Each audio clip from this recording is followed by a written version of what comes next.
Mais je voudrais parler de quelques questions centrales à la politique européenne et mondiale d'aujourd'hui qui sont approchées dans cet ouvrage, parce que ce n'est pas seulement un livre sur l'évolution de la politique extérieure de la Russie, mais c'est aussi un livre sur l'évolution du monde pendant ces 30 dernières années, depuis la fin de la guerre froide, ou au moins de la première guerre froide, et la chute de l'Union soviétique.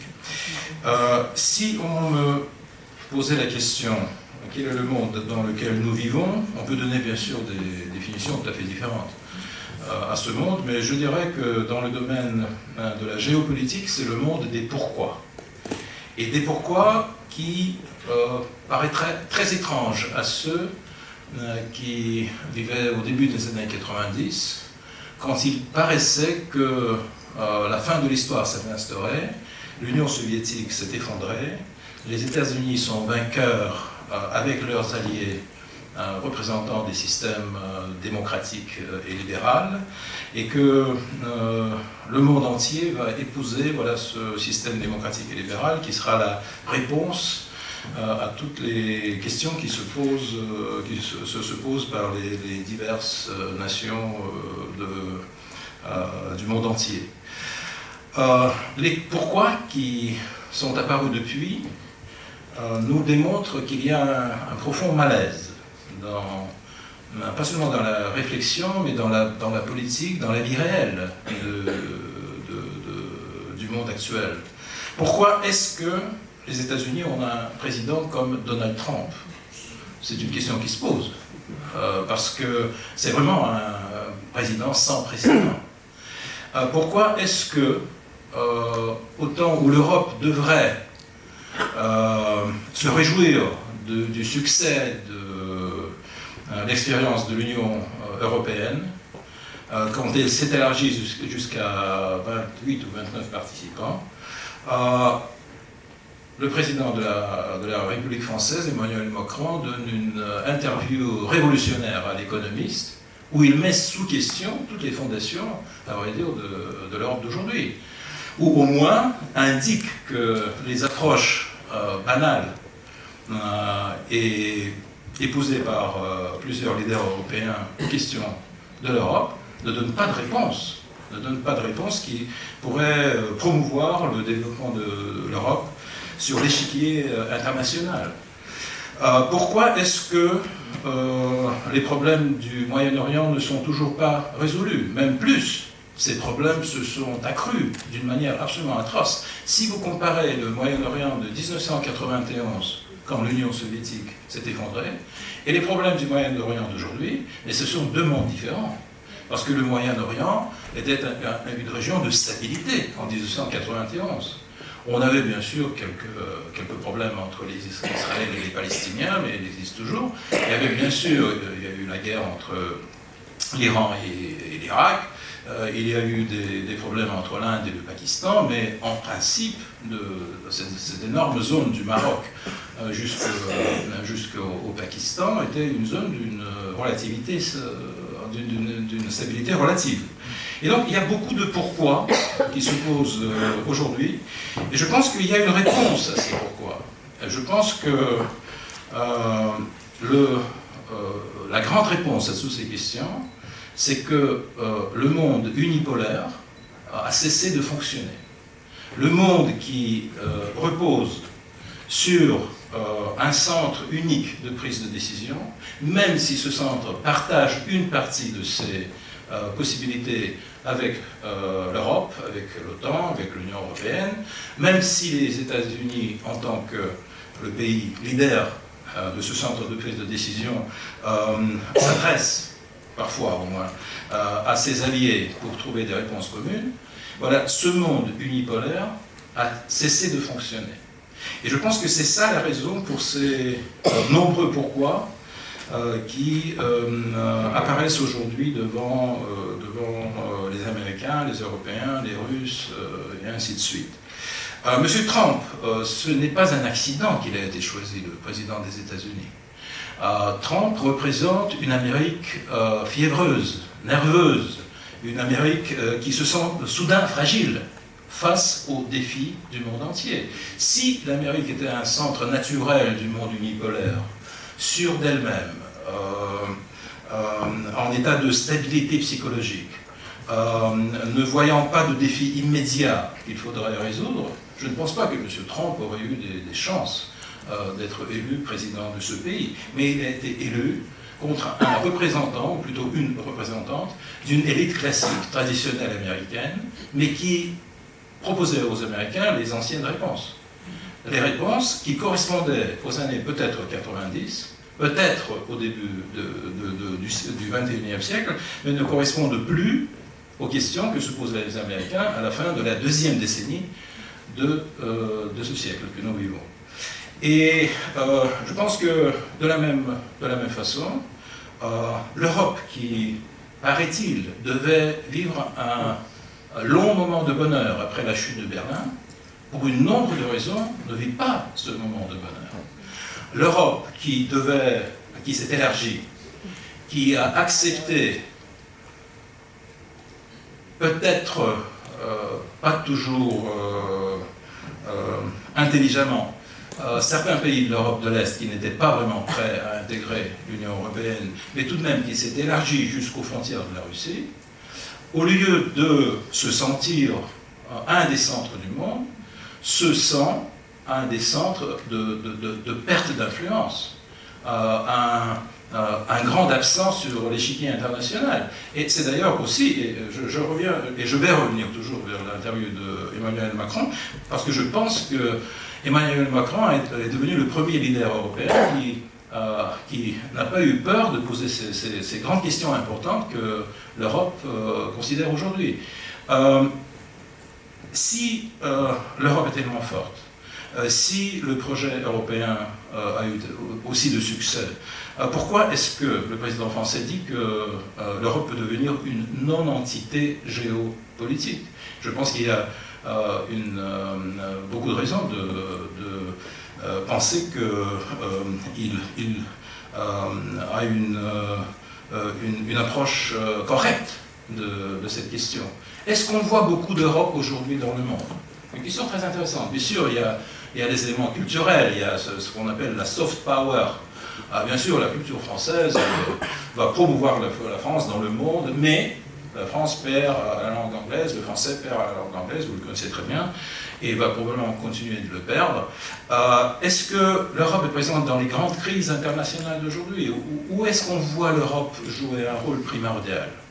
Le seul endroit où je vois ce rôle de l'Europe, c'était ce fameux contrat sur le programme nucléaire de l'Iran, qui a été signé en 2015, mais depuis a été réconsidéré par les États-Unis, et les Européens ont dit « nous ne sommes pas d'accord, mais ils n'ont pu rien faire ».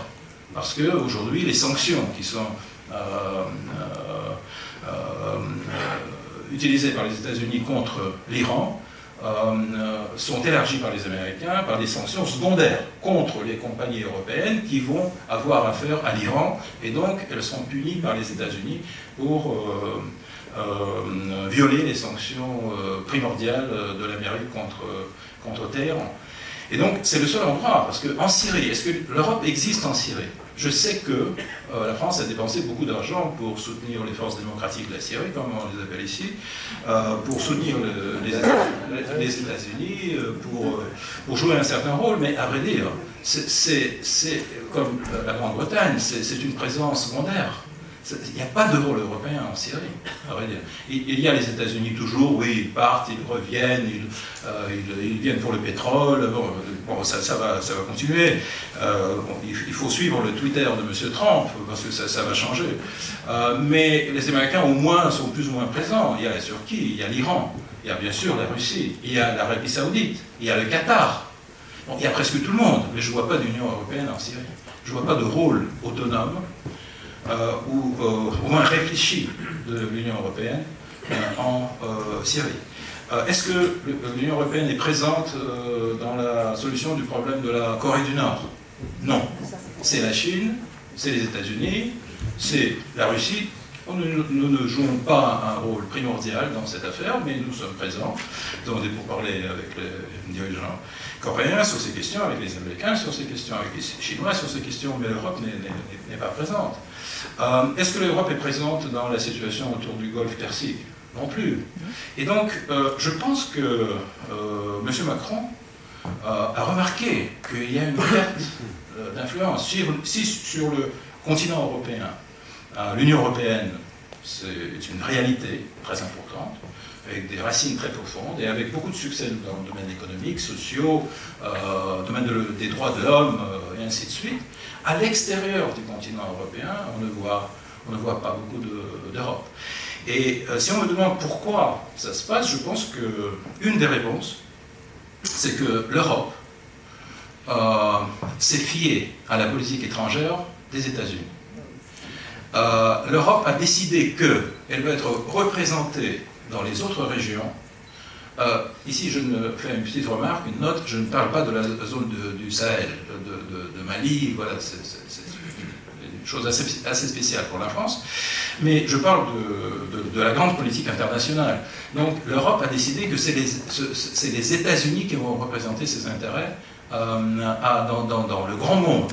Et l'Europe, en tant que pays européen, en tant qu'allié des États-Unis, elle va essayer d'influencer l'Amérique sur ces questions. Je pense que cette formule n'a vraiment pas bien joué, parce que l'Amérique, c'est une superpuissance. C'est un hégémone raté, à mon avis, mais il se considère un hégémone. Les superpuissances, les hégémones sont toujours très égoïstes. Et c'est démontré par la politique de M. Trump.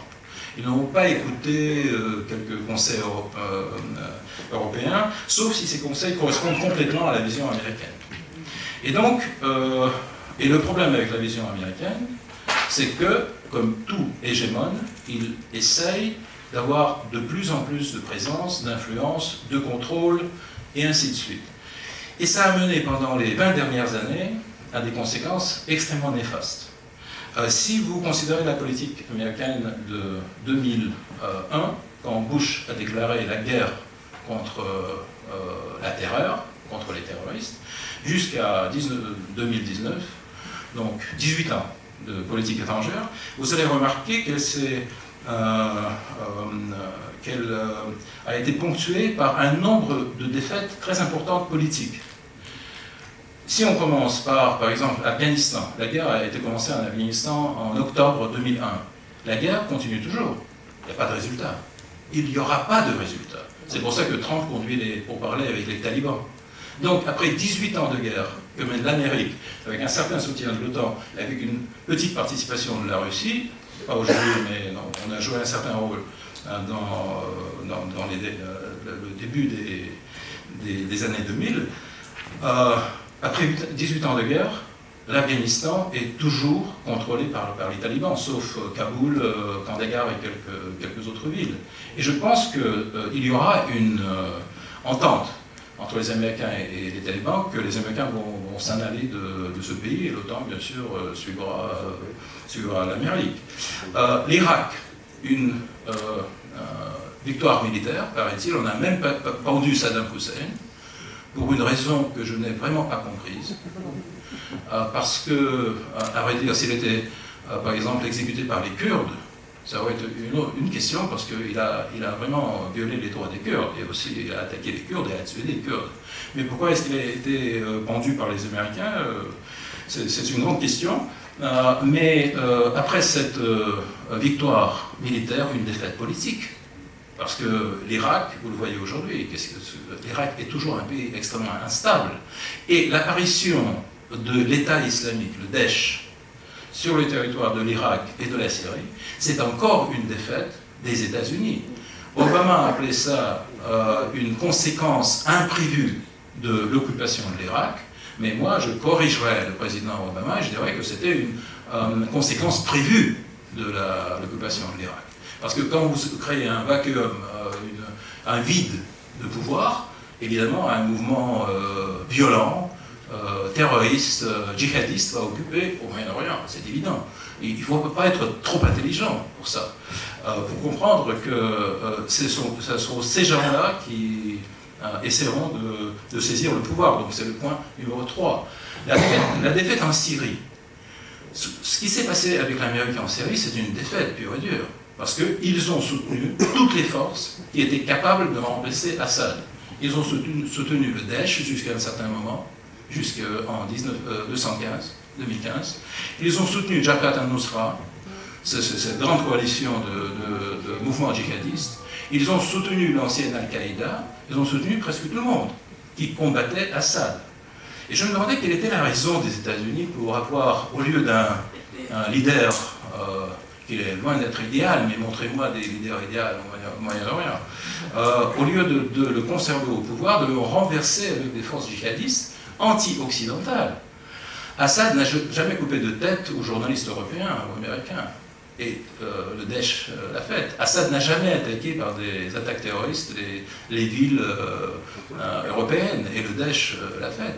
Donc je pense que les Américains sont un peu pris dans ce jeu de changement de régime, mais en Syrie, on ne leur a pas permis de faire ce qu'ils ont fait en Libye. Et ils ont perdu. En Syrie, c'est évident, conserver 500 marins, comment ils s'appellent déjà, ces forces américaines qui contrôlent les puits de pétrole à l'est de Syrie, c'est tout de même une bataille d'arrière-garde. Ils s'appellent les Blue Seals. Pardon? C'est les Blue Seals, les forces secrètes. Les forces secrètes, voilà. Blue Seals. Allez, oui, Blue Seals, oui, voilà. Alors bon, c'est une présence symbolique et c'est une présence qui va finir de toute façon. Donc, c'est une défaite. Je me rappelle Obama qui a dit en 2012, mars 2012, il a dit que les jours de Assad sont comptés. Assad days are numbered, en anglais. Eh bien, Obama, il compte toujours ces jours. La Libye, à mon avis, la Libye, c'est une défaite formidable de l'OTAN et des États-Unis. Parce que je me rappelle le triomphalisme dans les pays de l'OTAN après la victoire militaire, évidemment, en Libye, mais personne n'a pensé ce qui va se passer ensuite.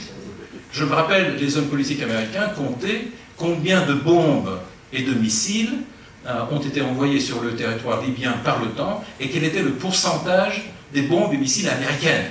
Et ils se vantaient du fait que 75% de ces bombes et ces missiles venaient des États-Unis. Donc les États-Unis, c'est le pays qui prend la responsabilité pour ce qui est advenu en Libye aujourd'hui. Et qu'est-ce qu'on voit en Libye aujourd'hui? Un général qui contrôle l'armée, un parlement qui contrôle l'est du pays, un gouvernement qui contrôle presque rien, et des groupes de Daesh qui contrôlent certains endroits dans la région de Sirte, au nord du pays. Et donc, si on voulait apporter la démocratie en Libye, c'était évidemment pas cette opération qui a apporté la démocratie, elle a apporté le chaos. Et aujourd'hui, comme vous savez, chaque année, à peu près 70-80 000 personnes voudraient traverser la mer Méditerranée pour s'installer en Europe en partant de la Libye. Donc c'est numéro 6. Et je peux énumérer encore. Je vois une série de défaites de la politique américaine, et même les succès, ou les choses qui sont considérées comme des succès, c'est des faux succès. Par exemple, cette opération théâtrale de Trump de franchir la frontière entre la Corée du Sud et la Corée du Nord, d'aller du côté nord-coréen. D'ailleurs, côté théâtre, j'applaudis. C'était bien fait. C'était une image parfaite pour la télévision. Le Coréen trapu et le grand Trump presque s'embrassaient sur cette ligne de partage, une ligne de guerre froide. Moi, j'ai été à Panmunjom, j'ai été dans ce village, et on ressent vraiment, encore dans ce village, on ressent la guerre de Corée de 1951-53. Et donc, je pense qu'avec le sens du show que possède le président Trump, il a bien compris que ça va créer l'impression que la solution a été trouvée, et trouvée par l'Amérique. Mais quelle solution a été trouvée? La seule solution qui a été trouvée, d'abaisser le niveau de confrontation autour du programme nucléaire de la Corée du Nord. Ça, c'est vrai. Ça, il a acquis. Mais je veux signaler que M. Kim Il-sung n'a pas rejeté, n'a pas détruit une seule ogive nucléaire qui est dans son potentiel. les hommes politiques me dire que l'Amérique s'en va. Et c'est pas seulement à cause de Trump. Elle va s'en aller. Peut-être, oui, avec les démocrates, il y aura un remariage partiel, mais tout de même, l'Amérique devient de plus en plus égoïste, elle est de plus en plus concentrée par ses problèmes intérieurs, que l'Europe est de moins en moins considérée par les États-Unis comme un continent important, qu'il y a une dérivation vers le Pacifique, ça a commencé déjà du temps de Barack Obama, que c'est la Chine qui devient beaucoup plus importante en tant que partenaire et adversaire des États-Unis, et donc que l'Europe ne va plus occuper ce rôle primordial dans la stratégie mondiale des États-Unis. Donc même ici, on peut débattre sur cette question, si les États-Unis vont quitter l'Europe. Je ne pense pas que ça va se passer d'une manière décisive. Je ne pense pas même que les États-Unis vont vraiment quitter l'Europe. Mais le fait que le poids de l'Europe dans la stratégie globale des États-Unis est en train de tomber, je pense que oui, ça, avec ce fait, je suis d'accord. Et donc, en Russie, au début des années 90, on avait aussi une notion naïve, un peu romantique, du rôle futur de notre pays, de la place future de notre pays dans le système international. On a pensé que nous serons partie de cette communauté occidentale, n'étant pas nécessairement membres de l'OTAN, ne pouvant pas être admis dans l'Union européenne, nous le comprenions très bien. Nous serons un partenaire à partie égale des États-Unis, et avec les Européens, on définirait un peu les destins du monde. Je pense que cette idée qui a été épousée par Boris Yeltsin était absolument irréaliste, parce que la Russie des années 90 était trop faible pour jouer un rôle de partenaire égal aux États-Unis, ce qui a été démontré par le président Clinton au président Yeltsin beaucoup de fois. Mais le dramatisme de cette relation entre la Russie d'un côté et les États-Unis de l'autre, ce n'était pas que nous n'avons pas été admis dans l'Alliance occidentale, mais c'est que l'Alliance occidentale a commencé sa marche vers les frontières russes sur les anciennes bases de la guerre froide. Parce que quoi qu'on dise de l'OTAN, et j'ai connu 3 ou 4 secrétaires généraux de cette organisation, et ils m'ont tous expliqué que l'OTAN, c'est une organisation de promotion de la démocratie, et que l'OTAN devient de moins en moins militaire. J'ai entendu ça en 94, 95, 96, 97, et puis il y a eu la guerre de la Yougoslavie, il y a eu des bombardements de l'OTAN de la capitale de la Serbie, Belgrade, puis il y a eu la guerre de l'OTAN en Libye, et ainsi de suite, et tout le monde s'est rappelé qu'en fin de compte, tout de même, l'OTAN, c'est une organisation militaire. Parce qu'autrement, elle n'aurait pas pu mener ses opérations contre un nombre de pays en Europe et à l'extérieur de l'Europe. Et quand on a vu qu'il y a une marche dans notre direction, c'est pas nous qui avions rapproché les centres de l'OTAN, mais c'est l'OTAN qui a commencé à marcher du côté de la Russie. On a compris le message. On a compris que nous ne serons pas admis.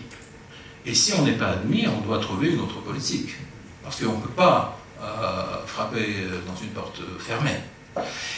Et je pense que c'est justement l'expansion de l'OTAN qui a été le premier signal pour l'opinion publique russe, pour la direction russe, qu'il faut changer de politique. C'est à cause de ça que Andrei Kozyrev, le premier ministre des Affaires étrangères de la Russie, placé par Yeltsin, qui était connu pour ses points de vue pro-américains, pro-occidentaux, très libéral, et ainsi de suite, a été remplacé par Yevgeny Primakov, un homme beaucoup plus classique dans l'exercice de la politique étrangère, et avec une notion très forte des intérêts de sécurité de la Russie.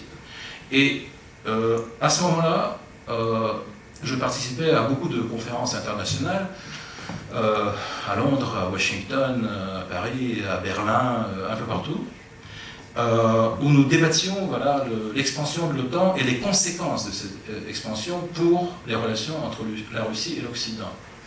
Et quand nous manifestions un désaccord avec cette stratégie, la question qu'on nous posait, nous, aux Russes, mais qu'est-ce que vous pouvez faire contre ça? c'était pas une question, vous voyez, assez correcte, je dirais. La logique était que, de toute façon, vous ne pouvez pas vous opposer à l'expansion de l'OTAN. Et nous admettions que, oui, on ne peut pas nous opposer à l'expansion de l'OTAN, on ne va pas diriger les troupes vers la frontière polonaise, on ne va pas envoyer nos tanks quelque part à la frontière avec les pays baltes, mais ce qu'on a essayé d'expliquer, vous allez obtenir l'aviation polonaise et la flotte tchèque, comme a écrit un journaliste américain, mais vous allez perdre la Russie en tant que partenaire stratégique. Alors c'était ça le choix pour les centres de la prise de décision de l'OTAN. En intégrant l'Europe de l'Est, l'OTAN est devenu plus fort, évidemment, mais elle a perdu la Russie comme partenaire stratégique. Et depuis la fin des années 90, quand c'est devenu clair que ça sera le cas, on a vu un détachement de la Russie progressif de la communauté occidentale. Il y a eu des stages, il y a eu des phases. C'est pas arrivé immédiatement. Et je décris justement ces stages dans le livre. Ça a passé pour parler compliqué, mais ces stages sont absolument évidents. Ça a commencé par la guerre en Géorgie, après que la Géorgie a bombardé la capitale de l'Ossétie du Sud, Tskinval, au début de août 2008. Et un mois après, on a reconnu l'indépendance de l'Ossétie du Sud et de l'Abkhazie. C'était le premier élément.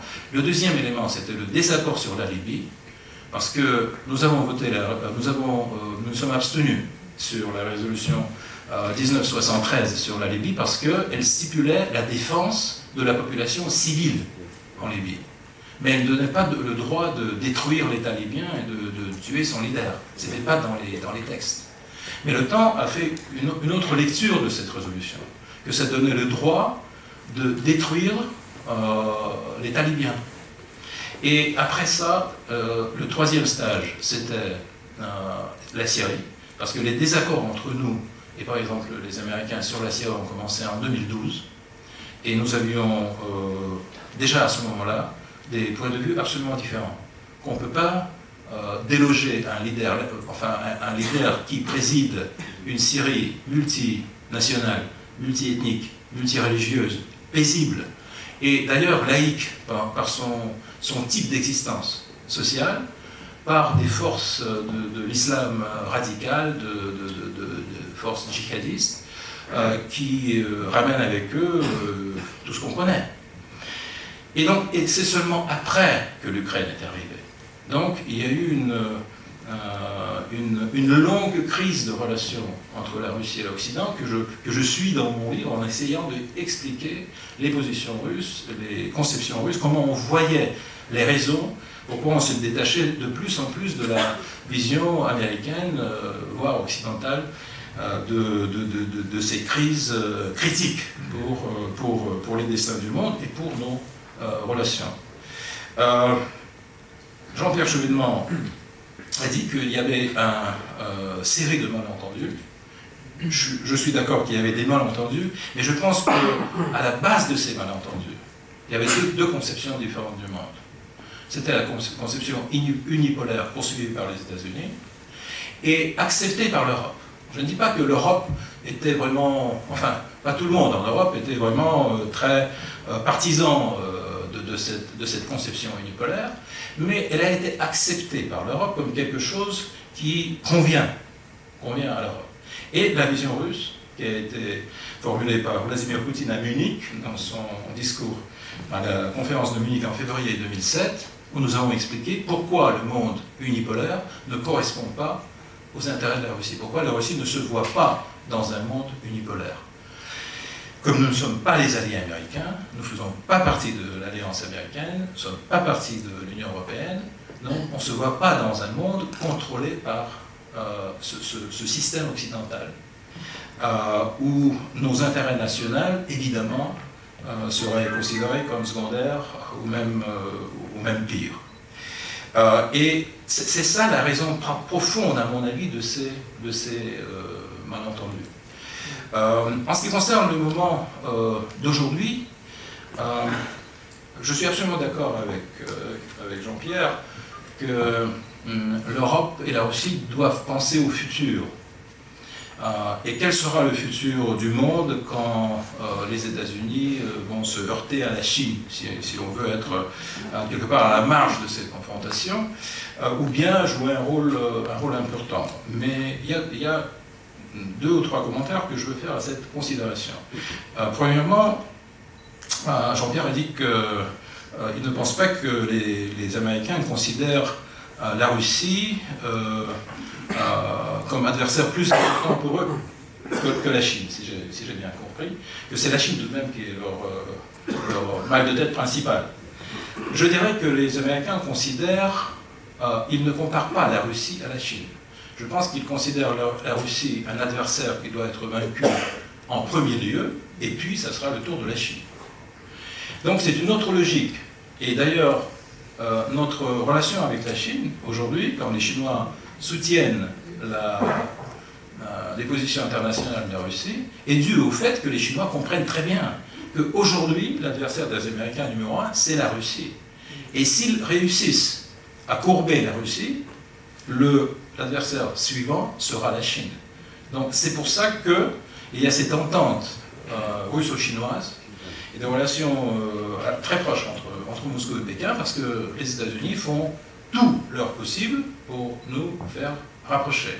D'ailleurs, ça va contre la maxime fameuse de Henry Kissinger, qui a toujours dit que l'Amérique peut se permettre d'avoir de mauvaises relations avec Moscou si elle a de bonnes relations avec Pékin. Elle peut se permettre d'avoir de mauvaises relations avec Pékin s'il a de bonnes relations avec Moscou, mais elle ne peut pas se permettre d'avoir de mauvaises relations avec Moscou et Pékin à la fois. C'est justement ce qui est fait depuis une dizaine d'années par l'administration Obama et maintenant par l'administration de M. Trump.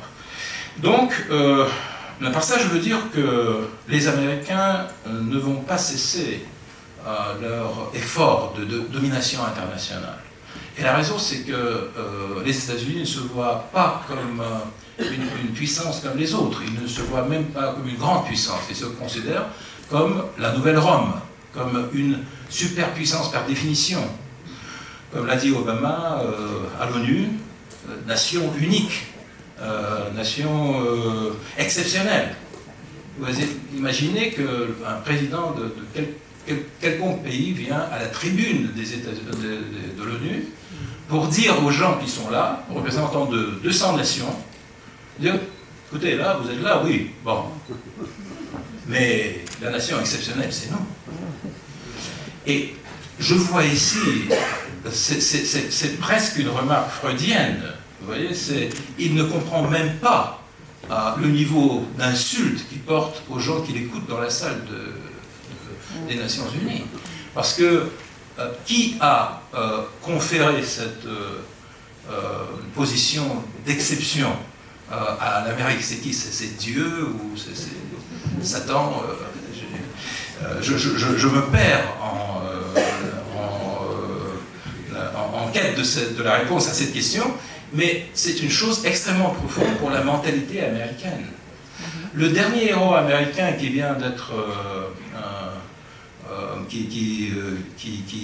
la mort duquel a été considérée comme une tragédie nationale en Amérique. Et toute l'élite américaine est venue à son enterrement. C'est pas un professeur de Harvard des sciences humanitaires, c'est John McCain. C'est John McCain, c'est ça l'héros de l'Amérique. Et donc, je ne vois pas que l'Amérique change de mode de conduite. Et si comme elle ne change pas de mode de conduite, ça restera une puissance, même affaiblie, mais qui essaiera de conserver son hégémonie, de conserver son rôle primordial dans les relations internationales par n'importe quel moyen. Aussi, et souvent, militaire. Et là, je suis absolument d'accord que l'Europe a tout intérêt à réfléchir à ça. Est-ce que cette stratégie des États-Unis correspond à l'Europe? Est-ce que vraiment l'Europe se sent défendue par cette Amérique? Est-ce que les conséquences des réponses qui sont offertes par les États-Unis aux multiples crises internationales, ces conséquences ne sont-elles pas trop néfastes pour l'Europe? Par exemple, l'Europe a laissé aux Américains le Moyen-Orient. Et l'Union soviétique, quand elle a cessé d'exister, les partis du Moyen-Orient, on a dit aux Américains, bon, vous nous avez dit que vous cassez les pieds tout le temps, vous empêchez de faire la paix entre Israël et les Palestiniens, bon, allez-y. Vous avez, voilà, le champ libre. En 1891, la Russie, elle est partie du Moyen-Orient. On avait quelques ambassades, mais on n'avait pas de présence. Eh bien, qu'est-ce qu'on voit au Moyen-Orient aujourd'hui? C'est l'annexion des monts de Golan, c'est le mur autour de l'autonomie palestinienne, et c'est toutes les choses que vous connaissez. On a laissé aux Américains pendant 30 ans de diriger la situation au Moyen-Orient. Et on voit le résultat. Et pour l'Europe, c'est ces centaines de milliers d'émigrés, de quêteurs d'asile, qui sont arrivés en Europe. Et maintenant, d'ailleurs, si on en croit au ministre des Affaires intérieures de l'Allemagne, M. Seehofer, il y a une seconde vague qui va arriver. Déjà sur l'île de Mytilini, en Grèce, il paraît que ça grimpe, ça monte, le nombre des émigrés, parce que Erdogan ouvre un peu les portes ici et là, et donc les gens s'échappent en Grèce. Mais vous savez que la Grèce, ce n'est pas le point de destination. C'est les pays riches de l'Europe qui sont les points de destination de ces vagues humaines. Et c'est la conséquence d'une certaine politique au Moyen-Orient. Une politique de changement de régime, de soutien de certaines forces déstabilisatrices et ainsi de suite. Donc, je pense que aujourd'hui, c'est le temps de repenser pour le monde entier le rôle international. L'Amérique s'en occupe, de repenser son rôle en conservant cette conception d'hégémonie globale, mais tout de même, elle réconsidère un peu le monde. L'Europe, comme l'a démontré l'interview du président Macron, au moins en partie, pense aussi au futur. Où est-ce que sera l'Europe entre les États-Unis, la Chine, la Russie et le monde musulman d'ailleurs. Et quels sont les éléments forts de l'Europe? Parce qu'on ne peut pas survivre dans un monde où la violence occupe une place aussi importante par seulement des moyens de la soft power, par la culture, l'économie, toutes les bonnes choses qui existent en Europe, mais d'où l'idée d'une armée européenne. Donc ces réflexions, je pense qu'elles sont dues à ce changement de modèle mondial. Il s'est avéré que le monde unipolaire n'est pas réel, il ne peut pas être établi, que l'Amérique va toujours essayer de le faire, mais avec beaucoup de conséquences négatives pour les régions où elle va essayer de jouer un rôle actif, que l'Europe va recueillir les retombées de cette politique américaine, et que derrière toutes ces crises internationales de premier ordre, il y aura la Chine qui va se développer, qui va s'élargir, qui va devenir de plus en plus puissante, qui deviendra le premier pays de l'ONU par le financement. Je suis absolument sûr, aujourd'hui les Chinois c'est 13,5% de financement du budget de l'ONU, les Américains c'est 23%. Mais dans 30 années, je pense que ça sera le contraire. Mais en Europe, il y a toujours le sentiment qu'il faut s'appuyer sur le grand centre de pouvoir qui se situe outre l'Atlantique. Donc, je pense qu'il est temps pour l'Europe de commencer à repenser son existence stratégique et géopolitique. Je pense qu'en Europe, il y a des forces qui comprennent ce grand enjeu pour l'Europe du XXIe siècle. Mais aussi, je ne pense pas qu'il faut toujours écouter quelques pays qui sont les otages de leur histoire et qu'ils ont eu des problèmes avec la Russie, je ne le nie pas, comme quelques républiques sur la mer Baltique, ou la Pologne qui vit toujours en 1939. Est-ce que vous avez remarqué une seule initiative internationale de la Pologne? Est-ce que vous avez remarqué que la Pologne a joué un rôle dans quelques crises internationales? Qui est-ce que la Pologne a aidé? Au Moyen-Orient, en Extrême-Orient, en Afrique, quelque part. La Pologne vit en 1939. C'est son seul point de repère, c'est sa seule idéologie nationale. Nous sommes les grandes victimes de la Russie et de l'Allemagne d'Hitler. C'est une conception absolument tournée vers le passé. Et je me demande si les pays qui vivent dans le passé doivent définir le futur de l'Europe. Parce qu'il paraît que quand, par exemple, la France commence à poser des questions importantes, il y a les représentants des pays voisins de la Russie qui viennent à Paris et qui disent « Mais écoutez, mais qu'est-ce que vous disiez? On ne peut pas avoir un dialogue avec les Russes. Mais regardez notre histoire. Mais on ne peut pas vivre toujours dans le passé. » Parce que si on vivait dans le passé, on ne pourrait pas avoir des relations avec l'Allemagne. Ils ont tué, l'Allemagne d'Hitler a tué 27 millions de gens sur notre territoire. Mais tout de même, on ne reproche pas aux générations modernes ce qui a été fait en 1941-45. Si la France vivait dans l'histoire et l'Allemagne vivait seulement dans l'histoire, quelle entente franco-allemande aurait été possible après la guerre franco-prussienne, après la Première Guerre mondiale, après la Deuxième Guerre mondiale? On ne peut pas rester dans l'histoire. Mais il y a quelques pays qui restent toujours dans l'histoire, aussi les Suédois par exemple. Ils sont toujours énervés par le fait qu'ils ont perdu la bataille de Poltava à Pierre-le-Grand. En 1709, je viens de lire un article dans un journal suédois qui a dit « Mais pourquoi est-ce qu'on a perdu la bataille de Poltava ?» C'est important, ça. Donc, on ne peut pas laisser définir le futur de l'Europe à ces pays limitrophes de la Russie, qui, oui, ont une histoire compliquée avec nous, et il faut laisser l'histoire à l'histoire. On peut la débattre, on peut avoir des débats, on peut écrire des livres, on peut être en désaccord sur l'histoire, mais on ne peut pas laisser à l'histoire définir le futur. Et donc je pense que on est venu à un certain moment, et je me réjouis d'ailleurs que voilà, cet impact qui vient de l'interview d'Emmanuel Macron à la discussion du futur de l'Europe et vient de Paris. À mon avis, ça démontre que la France conserve toujours cette capacité de générer de nouvelles idées. D'ailleurs, ce qu'elle a fait pendant des centenaires. Parce que, et c'est peut-être à la France de commencer à reconsidérer ces choses. Parce que je ne pense pas que ça viendra de l'Allemagne. Vous voyez, quand l'Allemagne épouse une idée, elle va avec cette idée jusqu'à la fin. Vous l'avez remarqué. Le socialisme allemand à la GDR, dans l'Allemagne de l'Est était le plus socialiste de tous les socialistes en Europe. Les idées nazies ont poussé l'Allemagne à la perte, mais ils sont allés jusqu'à la fin avec toutes ces idées. Donc l'Allemagne, c'est un pays, c'est même pas un pays, c'est un concept. Ils épousent un concept et ils vont jusqu'à la fin. Alors l'Allemagne, oui, c'est l'Amérique, c'est l'OTAN, tout est carré, comme ça, voilà. Mais la réalité n'est pas carrée. Et j'espère qu'on le comprend en France.